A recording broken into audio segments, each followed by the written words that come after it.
Amara stood very still as the golden sun began to set over her family's large estate. A long banner that said "Congratulations" blew gently in the wind, but the words felt like a lie to her. She wore a plain green dress. It was clean and neat, but it did not cost much money. It was the kind of dress a person wears when they spend all their money taking care of everyone else. In front of her, her father, Marcus, was shaking with anger. He pointed a firm finger at her chest, his face tight and mean. "You are an embarrassment to this family," he shouted. His voice was loud enough for all the rich guests to hear. "Look at you. You look like a servant, not a coal. You are making us look bad on Elena's big day. Get out of my sight and do not come back." Behind him, her mother, Vivian, did not even look at Amara. She was too busy hugging Elena, who looked perfect in a shimmering champagne gown. Elena was the golden girl, and Amara was the one they wanted to hide. A single tear ran down Amara's cheek, but she did not sob or beg.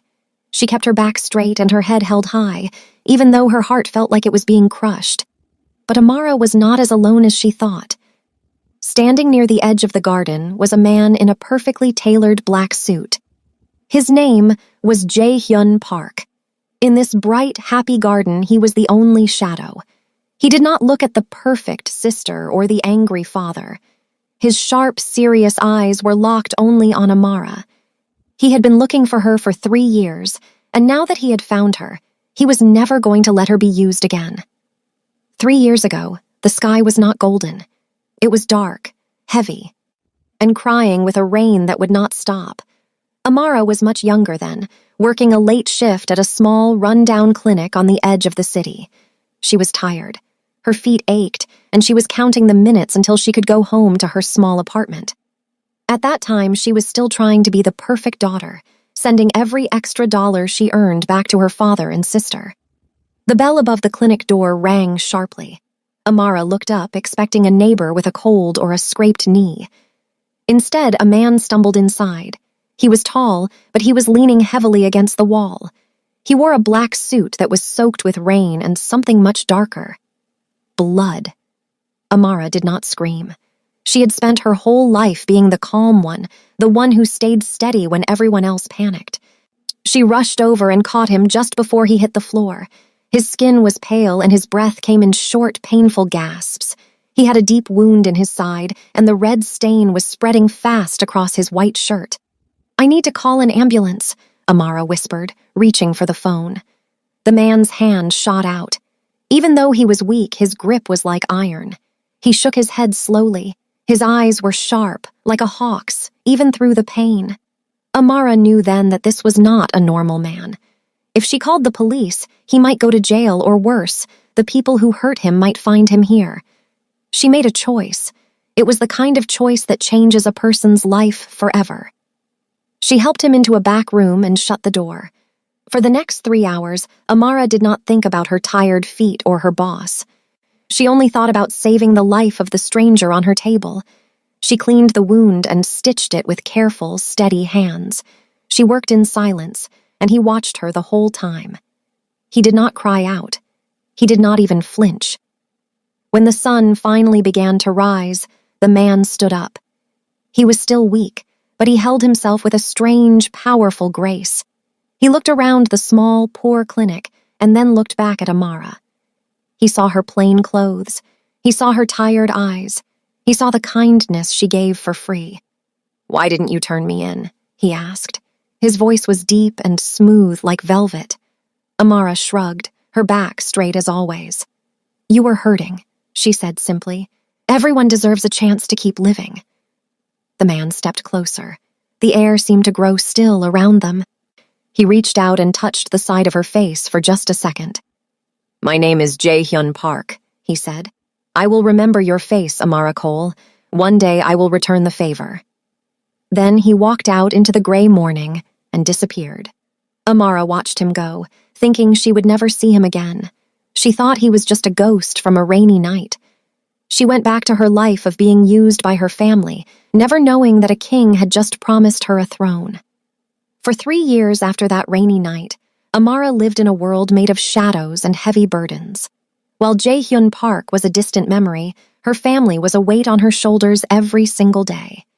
Amara was a social worker, a job where she helped people who had nothing. She was good at it because she knew exactly what it felt like to give everything away until there was nothing left for herself. Every morning, Amara woke up at 5 o'clock. She worked her main job, then she worked a second shift at a private clinic, and sometimes she even worked a third shift at a night shelter. Her hands were often dry from washing them so much, and her eyes were always red from lack of sleep. She lived in a tiny studio apartment with a bed that squeaked and a kitchen that only had room for one person. She ate simple meals like soup and crackers so she could save every penny she earned. But that money did not stay in her bank account for long. Elena lived in a very different world. She lived in a beautiful apartment in the center of the city, with large windows that looked out over the bright lights. Her closets were filled with silk dresses, handmade shoes, and bags that cost more than Amara's rent for an entire year. Elena did not have a real job. She told everyone she was a social star, which meant she took pictures of her expensive life and posted them online for thousands of people to see. "Amara, I really need a big favor," Elena would say over the phone, her voice sounding sweet like honey. "The shop is asking for the rest of the money for my new dress. It is for the family's image, you know. Can you just lend me $3,000? I will pay you back as soon as my next big deal starts." Amara knew the big deal would never happen. She knew the loan was actually a gift that would never be returned. But when she tried to say no, her mother, Vivian, would call next. "Amara, do not be selfish," Vivian would say firmly. "Your sister is the face of this family. She is going to marry a very rich man soon. If she looks poor, we all look bad. You are the strong one, Amara. You have a steady job. It is your job to help her." So Amara would sigh and send the money. She watched her savings disappear to pay for Elena's parties, Elena's hair appointments, and Elena's fancy dinners. Elena would post a photo of herself at a 5-star restaurant, smiling and glowing, while Amara sat in her quiet apartment eating a piece of toast. Elena never said thank you. She treated Amara like a bank that was always open. She treated Amara like a servant who was lucky to even be part of the family. Amara was the floor they walked on, the engine that kept their expensive life moving, and the wall that kept the cold out. She was the pedestal that Elena stood on so she could look tall and beautiful. Without Amara's hard work, the golden girl would have had nothing at all. But in the Cole family, the person who does all the work is always the one they forget to love. Amara walked away from the bright lights of the estate. Her feet hurt in her simple shoes, and the cold night air felt like needles against her skin. Behind her, she could still hear the faint sound of music and people laughing. They were celebrating Elena's future, a future built on Amara's tired bones. Her father's words kept ringing in her ears, louder than the music. "You are an embarrassment." She reached the end of the long, paved driveway where the iron gates stood tall. She had no car and nowhere to go. She had given her last paycheck to her mother just 2 days ago to pay for the flowers at this very party. Now, she was standing on the side of the road with nothing but a single tear drying on her cheek. Suddenly, a pair of bright headlights cut through the darkness. A large, sleek black sedan pulled up beside her. It moved silently, like a shark in deep water. The car looked more expensive than the house she had just been kicked out of. The engine hummed quietly, and for a moment, Amara felt afraid. But she did not move. She had already lost everything. What was there left to fear? The back window rolled down slowly. The interior of the car was dark and smelled of expensive leather and cool rain. Sitting in the shadows was the man from the garden, the man from the rainy night 3 years ago, Jae-hyun Park. He looked at her with eyes that seemed to see right through her green dress and into her soul. "Get in, Amara," he said. His voice was calm, but it held a power that made her feet move before she could even think. Amara opened the door and sat on the soft leather seat. The car was warm, a sharp contrast to the cold world outside. As the car began to move, she looked out the window at her family's home. It looked small and hollow from a distance. "I thought you were a ghost," Amara whispered, her voice shaking just a little. Jae-hyun did not look at her yet. He kept his eyes on the road ahead. Ghosts only appear to people who are already haunted, he replied. You have been haunted by that family for a long time. Amara looked down at her hands. They were the hands of a worker, rough and tired. My father said I was weak. He said I didn't fit in because I wasn't enough. Jae-hyun finally turned his head. His gaze was sharp and steady. Your father is a liar, he said firmly. They didn't throw you away because you were weak, Amara. They threw you away because they are finished using you. You were the shield they held up to protect themselves from the wind. Now that the sun is out for Elena, they think they don't need the shield anymore. The words hit Amara harder than her father's shout. She had spent her whole life thinking she was being helpful, but she was really just being used up. Jae-hyun leaned closer, his dark suit blending into the shadows of the car. But they made a mistake, he added, his voice dropping to a low, dangerous tone. They forgot that a shield is made of iron, and iron can be turned into a sword. Amara looked at him. And for the first time in her life, the sadness in her heart began to turn into a spark of something hot and sharp. She wasn't just a daughter or a sister anymore. She was a woman who was finally being seen. The black sedan stopped in front of a tall building made of dark glass. It looked like a giant mirror reflecting the quiet city streets. Jae-hyun did not say a word as he led Amara inside. The lobby was silent, and the floors were so clean that Amara could see her own tired reflection in the marble. They took a private elevator to the very top floor. When the doors opened, they walked into a large office that smelled of old books and expensive coffee. Jae-hyun walked over to a heavy wooden desk and picked up a thick black folder. He did not hand it to her right away. He looked at her first, his eyes soft but serious. Amara, you have spent your life looking at the world with kindness, but the people you love have been looking at you like a tool. Before you decide what to do next, you need to see the truth. He laid the folder open on the desk. Amara stepped forward, her heart thumping against her ribs. She looked at the first page. It was a loan document from a big bank. At the bottom, in neat cursive letters, was her name, Amara Cole. She shook her head, her breath catching in her throat. I never signed this, she whispered. I don't even have a bank account at this place. Keep looking, Jae-hyun said quietly. Amara flipped the pages. There were dozens of them.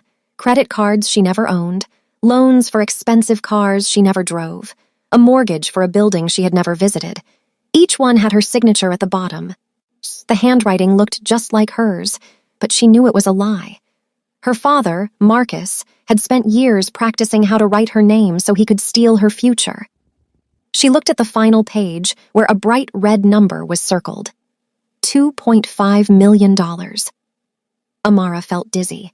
She had to grab the edge of the desk to keep from falling. 2 million? She gasped. How? Why would he do this? Your father's business has been failing for years, Jae-hyun explained. He stood behind her, his presence feeling like a solid wall. He used your clean record and your good name to borrow money he couldn't pay back. He put all the risk on you. If his company goes under, and it will very soon, the banks won't go to his house. They won't go to Elena's apartment. They will come to your door. And when they see these signatures, they won't care that you were a good girl. They will send you to jail for fraud. Amara looked down at the papers. She thought about all the extra shifts she had worked. She thought about the ramen she ate so Elena could have silk. All that time, while she was trying to save them, they were planning to let her drown. They didn't just want her money, they were willing to let her lose her freedom so they could stay rich. The single tear on her cheek finally dried. Something inside Amara changed. The soft, kind girl who always said yes was gone. In her place, a cold, hard feeling began to grow. She looked at the forged signatures and did not feel sad anymore. She felt a sharp, burning anger. They want me to be the villain in their story, Amara said, her voice sounding different, stronger and colder. They want me to take the fall so they can keep smiling. Jae-hyun nodded. So what will you do, Amara? Will you go to jail for people who do not love you? Amara closed the folder with a loud snap. She looked up at Jae-hyun, and her eyes were just as sharp as his. No, she said. If I am going to be in trouble anyway, I might as well give them a reason to be afraid of me. Teach me how to fight back. I'm tired of being good. I want to be dangerous. Jae-hyun smiled for the first time. It was not a kind smile. It was the smile of a man who had just found a partner for a war. Good, he said. Then let's begin. Amara sat in her small apartment, the silence feeling heavier than usual. The room was tiny, with barely enough space for her bed and a single chair. For years, she had thought of this place as a temporary stop, a place to rest before she went back to helping her family. Now it felt like a fortress. She spent the weekend looking over the papers Jae-hyun had given her. Every time she saw her name forged on a document for a luxury car or a business loan, her heart grew a little colder. A sharp, rhythmic knock sounded at her door. Amara did not have to look through the peephole to know who it was. Only one person knocked with that kind of quiet, forced politeness. She opened the door to see her mother, Vivian, standing in the hallway. Vivian looked perfect, as always.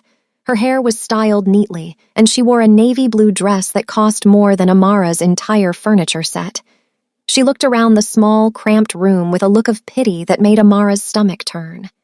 "Oh, Amara," Vivian sighed, stepping inside without being invited. "How can you live like this? It's so small. No wonder you've been so cranky lately. This place is depressing." Amara did not offer her a seat. She stayed standing, her arms crossed. "Why are you here, Mom?" Vivian reached out, trying to touch Amara's arm with a soft, practiced smile. "I'm here because we are family, sweetheart. Your father is very hurt by what happened at the gala. He's been under so much stress with the business, and you just walked away when he needed you most. And poor Elena. She hasn't stopped crying. She thinks you hate her." In the past, these words would have worked. Amara would have felt a sharp sting of guilt. She would have apologized and asked how she could make it better. But today, she just watched her mother's face. She noticed how Vivian didn't look Amara in the eye. "Elena is crying because I stopped paying her credit card bills," Amara said, her voice flat. "And Dad isn't hurt. He's angry because he lost his favorite servant." Vivian's smile faltered. Her voice took on a sharper edge, the guilt tactic shifting into gear. "How can you be so cold? After everything we did for you, we gave you a name. We gave you a home. Family means standing together when things get hard. We need you to come home and apologize to your father. He has a new document that needs a witness signature and—" "A witness signature?" Amara interrupted. She walked over to her table and picked up the black folder Jae-hyun had given her. She pulled out a copy of the $2.5 million debt agreement. "Or does he just need another forgery? Did you know, Mom? Did you know he put $2.5 million of debt in my name?" Vivian looked at the paper. She didn't look shocked. She didn't gasp or cry out in horror that her daughter was being set up to go to jail. Instead, she just looked annoyed. She smoothed her dress and looked away. "It was necessary, Amara," Vivian said quietly. "The Cole name had to stay strong. If the business failed, we would have lost everything. Elena wouldn't have been able to finish school or meet the right people. You were already working so hard. We thought you wouldn't mind helping us stay on top. You've always been the strong one. You can handle a little debt." The truth hit Amara like a physical blow. Her mother wasn't just a witness to her father's crimes. She was an accomplice.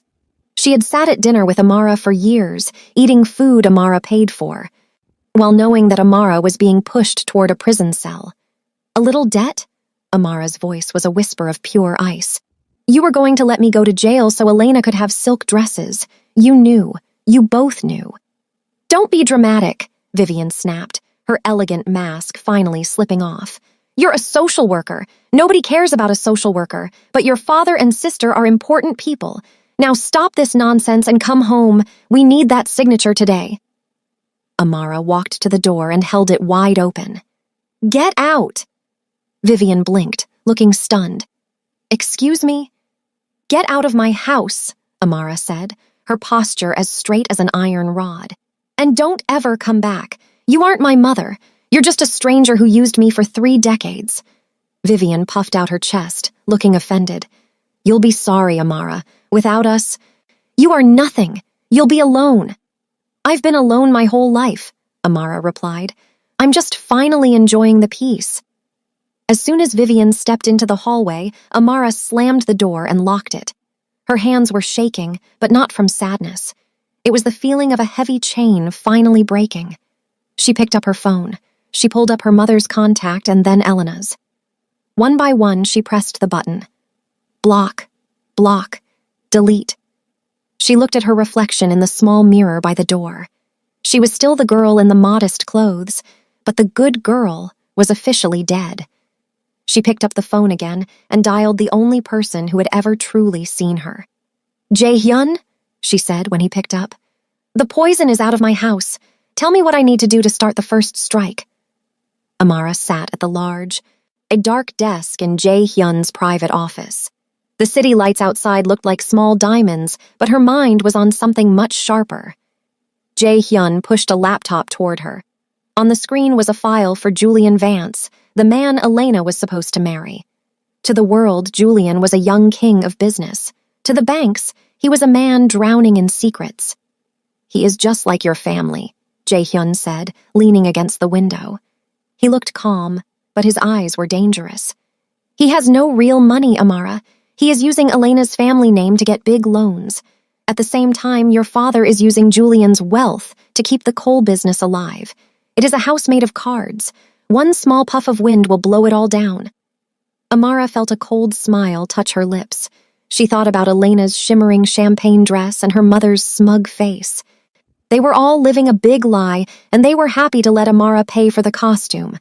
She took a deep breath and clicked send on an email she had written with Jae-hyun's legal team. It was an anonymous tip to the biggest news reporter in the city. It contained proof that Julian's latest company was actually empty and broke. By the next morning, the world had changed. Amara sat in a quiet coffee shop, far away from her family's neighborhood. She opened her phone and watched as the news broke. The headline was bold and mean: SF Business Prince or Fraud, Julian Vance's Empty Empire. The internet was exploding. People who had been praising Elena's engagement yesterday were now laughing at her. Amara saw a video of Elena trying to leave her apartment. She was hiding her face behind a silk scarf while reporters shouted questions at her. For the first time in her life, Elena did not look like a golden girl. She looked small, trapped, and very scared. Then came the calls. Amara's phone buzzed on the table. It was her father, then her mother, then Elena. She did not answer any of them. She simply watched the screen as her father's business partners began to post statements. They were all saying they were re-evaluating their ties to Marcus Cole. The perfect family image was cracking right down the middle. The floor they had spent years building on Amara's back was finally starting to crumble. It is starting, Amara whispered to herself. She did not feel guilty. She did not feel sad. She felt like she was finally waking up from a long, bad dream. The Coles had spent her whole life teaching her that reputation was everything. Now, she was going to show them exactly what it felt like to have nothing left at all. The news about Julian Vance spread through the city like a wildfire. Every time Amara turned on the television or checked her phone, she saw Elena's face. But Elena was not smiling anymore. She was being chased by cameras, and the perfect life she had built was falling apart piece by piece. Amara felt a strange sense of calm. For the first time, she was not the one panicking. She was not the one working 3 jobs to fix a mess she didn't make. A week after the news broke, a shadow appeared at Amara's door again. When she opened it, she almost didn't recognize the woman standing there. It was Vivian. Her mother's expensive navy dress was wrinkled, and her perfectly styled hair was messy. Her eyes were red from crying, but as she looked at Amara, there was no love in them. There was only desperation. "Amara, you have to help us," Vivian said, pushing her way into the small apartment. She didn't ask how Amara was doing.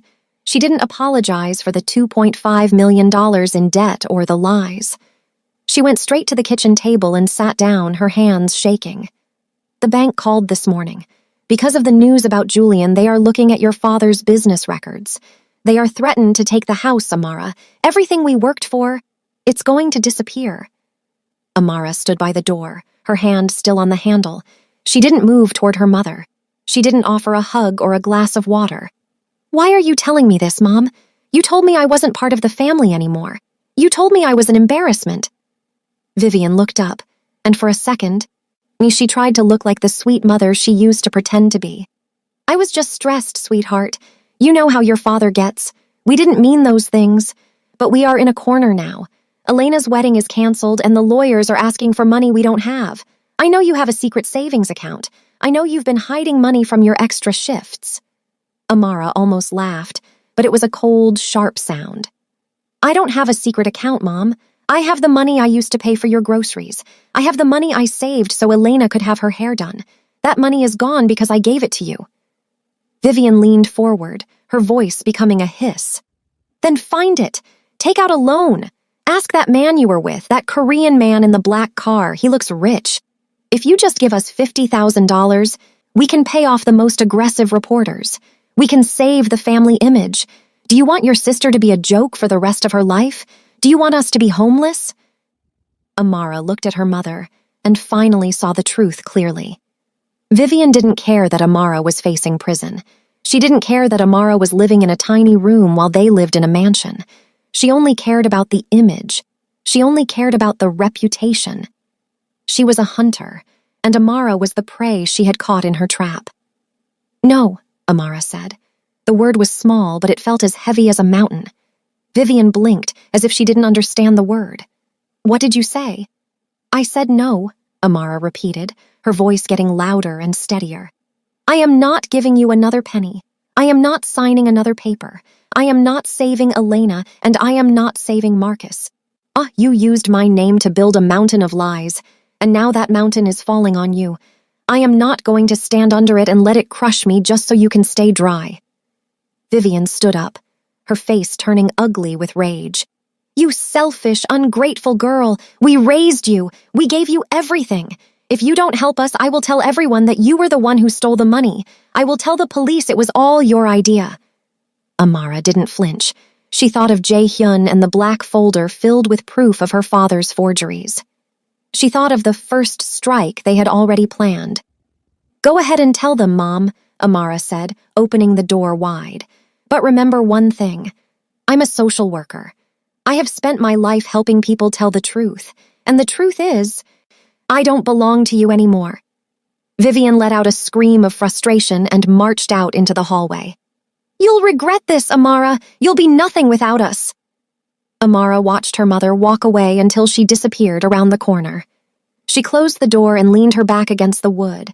Her heart was beating fast, but she felt a strange, light feeling in her chest. For 34 years, she had been the yes girl. Today, she had finally found the power of no. She picked up her phone and sent a message to Jae-hyun. "She came. She asked for more. I said no. I'm ready for the next move." The morning of the final strike was not golden like the day of the gala. The sky was a flat, dull gray, and a cold wind blew through the trees of the coal estate. Amara sat in the back of Jae-hyun's black sedan as it pulled up to the edge of the property. She did not hide in the shadows today. She wore a simple, dark coat, and her face was as calm as a frozen lake. In front of the house, the scene was chaos. 3 blue and white police cars were parked across the driveway, their lights flashing red and blue against the white stone walls of the mansion. Men in dark suits, federal agents, were carrying boxes of papers out of her father's private office. Amara watched as they walked past the flower beds she had paid for and the fountain she had spent her weekends cleaning. Marcus was standing on the front porch. He was wearing an expensive suit, but it looked messy, and his face was pale with fear. He was shouting at the agents, waving his arms and telling them they were making a big mistake. Vivian stood behind him, clutching a silk robe around her shoulders, her eyes wide as she watched her beautiful home being searched. Elena was there too, sitting on the steps and staring at the ground, looking like a doll that had been dropped in the dirt. Amara opened the car door and stepped out. The gravel crunched under her shoes as she walked toward them. When Marcus saw her, his eyes turned dark with a desperate kind of hope. "Amara!" he yelled, running toward her. "Amara, tell them! Tell these men there has been a mistake. Tell them you authorized those loans. Tell them the signatures are real. If you don't help me, they are going to take everything." Amara stopped a few feet away from him. She did not reach out to help him. She did not flinch when he grabbed at her sleeve. She simply looked at him.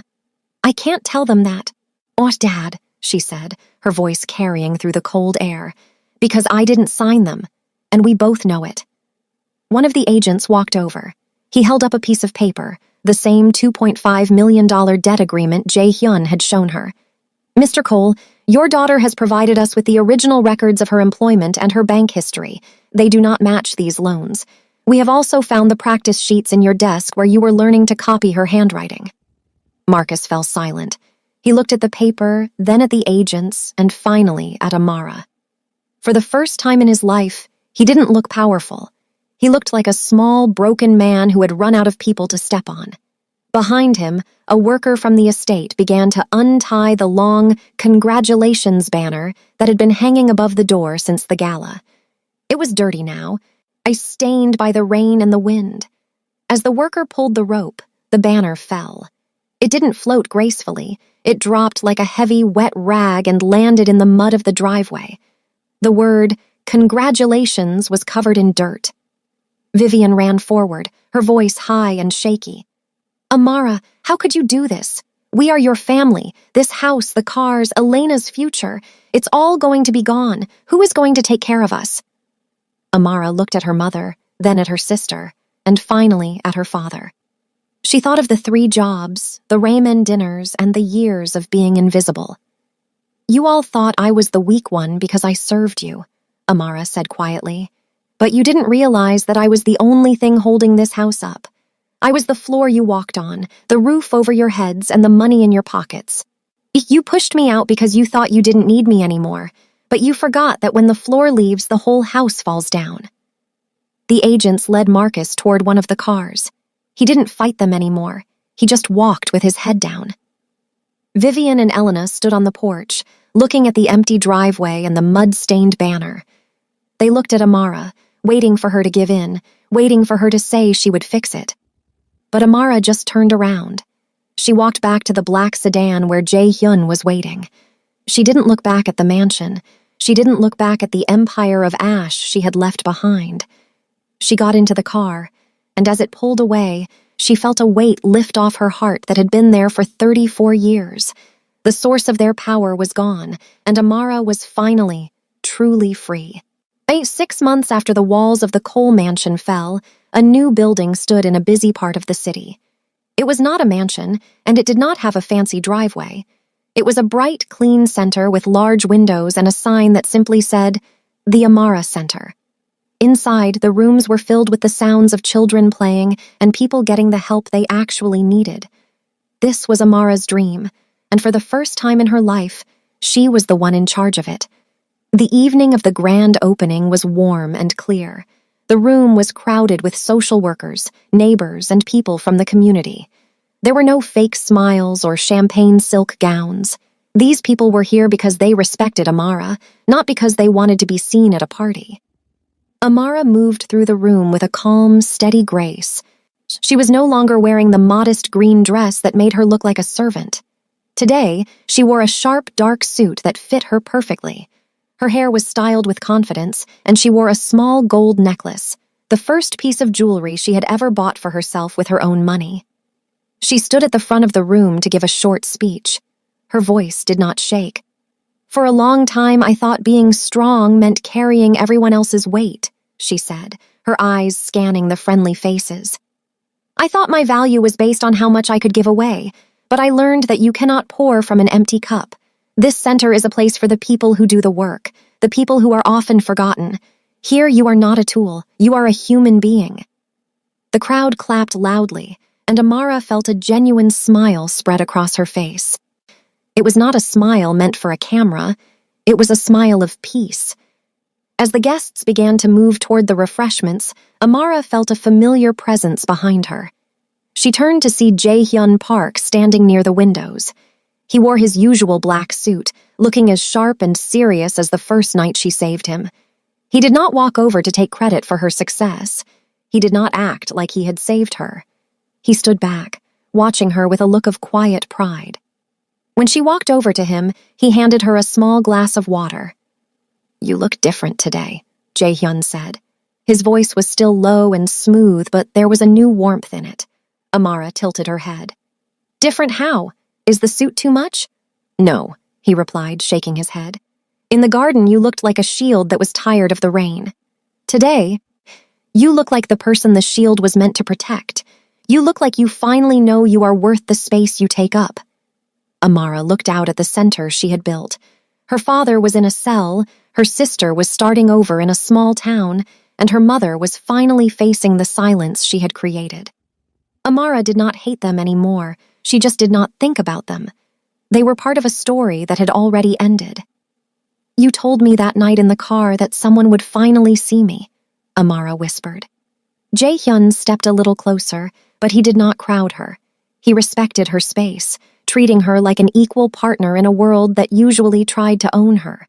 I didn't have to find you, Amara. You were always there. You were just hidden under the shadows of people who didn't deserve your light. They stood together, looking out at the city. Amara realized then that she didn't need a savior, and Jae-hyun didn't want a servant.